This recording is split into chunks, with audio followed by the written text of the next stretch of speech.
सुरत बऱ्हाणपूर या मध्य प्रदेश परिवहन महामंडळाच्या बसने शिरपूर चोपडा रस्त्यावर तालुक्यातील अजनाड बंगल्याजवळ समोरून येणाऱ्या मारुती इको वाहनाला जोरदार धडक दिल्याने भीषण अपघात झाल्याची घटना घडली। 1 फेब्रुवारी रोजी दुपारी ही घटना घडली आहे। अपघातात इको चालक आणि बसमध्ये 6 प्रवासी असे 7 जण जखमी झालेत। जखमींना तात्काळ 108 क्रमांकाच्या शासकीय ॲम्ब्युलन्सने शिरपूर उपजिल्हा रुग्णालयात हलविण्यात आले।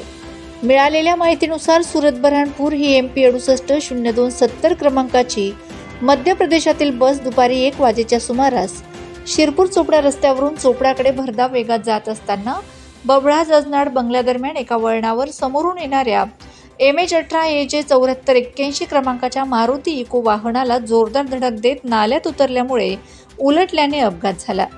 या अपघातात 7 जण गंभीर जखमी झालेत।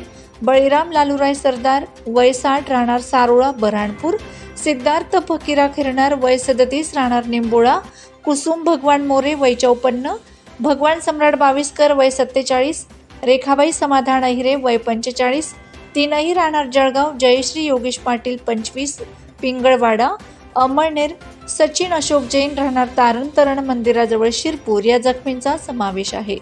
सदर अपघात हा वळणावर बसचा वेग जास्त असल्याने बस अनियंत्रित झाल्याने अपघात झाल्याचा संशय व्यक्त करण्यात येत आहे। माझा खानदेश न्यूज ब्युरो शिरपूर।